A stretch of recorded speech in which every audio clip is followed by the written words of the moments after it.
السلام علیکم ګرانو ملګرو، څنګه له خیر برابر امید لرم چې ښه وي. کتونکو راغلیو خپل علاقې ته سوات او بیا مدین ته. نو موسم نن ډیر زیات ښایسته دی او خواته راسره چې کوم دا ملګري تاسو وینئ دا ډیر ګران ملګري مې راغلي دي. نو ما غوښتل چې دوی مدین ته بوځم. د خواته راسره ناست دی زما ګران ملګری سلیمان کوم چې د بټخیلې سره تعلق ساتي. نو دوی چونکې څو ډرامو کې کار هم کړی دی، نن نور انټرویوګانې ما کړي دي، انشاءالله به سره ډېر زر شریکي کړم.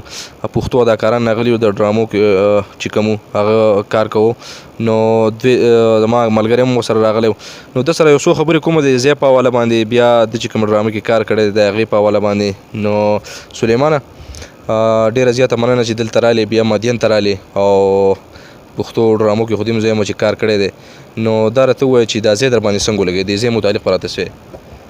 د ټولو نه اول خو باچا ستاسو ډېره مننه چې تاسو مونږ له ټایم راکو، ځکه چې ډېر مصروفیات دي او په هغه کې تاسو مونږ له ټایم راکو او ستاسو خواته راغلو. بیا چې کوم دی مدین ته رالو.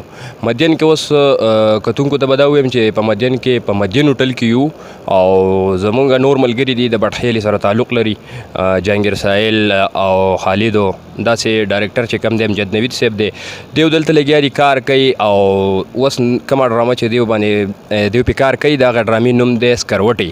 د دې نه علاوه دیو ډېرې ښې ډرامې کړي دي د عوامو دپاره، د دیو یو خدمت پروت دی او ښکلی کار کوي. بل د دې نه علاوه چې کوم دی د مدین چې کوم دی ډېر ښکلی لوکیشن دی، واورې شوي دي په دې غرونو باندې او ډېر غرونه چې که څوک هم راځي نو دا موسم ښه دی. د دې نه علاوه چې اوس مونږ ورته وایو پسرلی را روان دی، نو پسرلي ته چکر راولګوئ.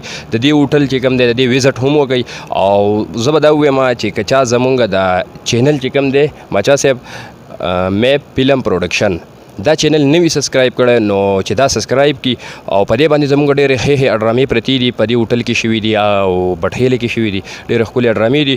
نو دې کتونکو ته دا وایم چې دغه کوشش دې وکړي چې داسې لږ ټایم وباسي، دغه ډرامې وګوري، ځکه چې ډېر ښه د معاشرې دپاره پکې ډېر ښه میسج پروت دی.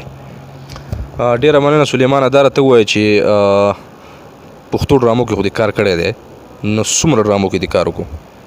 یاره باچا صاحب دا شوق داسې شی دی چې څوک یې د څه سره کوي، څوک د څه سره کوي، څوک د څه سره کوي، ډېر مختلف شوقونه خلک کوي. زما خپله د دې ډرامو سره څه وخت کې شوق و.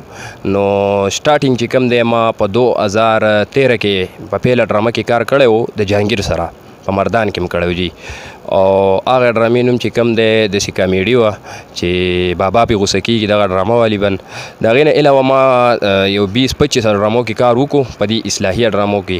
خو لکه زه پې مطمئن یم، مطمئن دا یم چې د معاشرې دپاره پکې داسې لکه غلط څه نشته دی. ټوټل چې څه دي نو هغه د میسج دی پکې او یو ټول کور کې سړی کتی شي که نه، لکه څه پکې نه وي داسې بد. دا راته ووایه چې کوم ملګري چې مطلب سوات ته نه یې راغلي او بیا په سوات کې چې دا موږ په کوم ځای کې ناست یو مدین، نو د دې ځای په حواله باندې به هغه ملګرو ته څه میسج ورکول غواړئ؟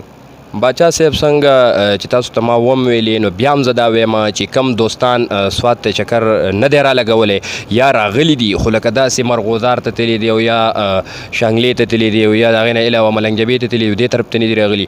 نو کم کتونکي چې نو کوشش وکړئ چې مدین طرف ته ضرور چکر راولګوئ. د دې نه علاوه که بره مانکیال ته یا د هغې نه اخوا چې کوم دی کالام راځي د لار باندې مانکیال راځي، نو د دې طرفونو ډېر ښکلې سیندرینې دي، لوکیشن یې مزناکې دي. کوشش وکړئ چې د دې چکر ولګوئ، ښکلې علاقه ده. او اوس دې موسم کې خو پکې لږ یخ سیوا دی، خو لکه څوک دا نه مخصوصوي چې یخ سیوا دی، ځکه چې دلته کې کم خونه او مزه پرته ده جو لکه هغې د خلکو نه یخ هېر کړی. ډېره زیاته مننه سلیمانه، ما له د وخت راکولو ډېره زیاته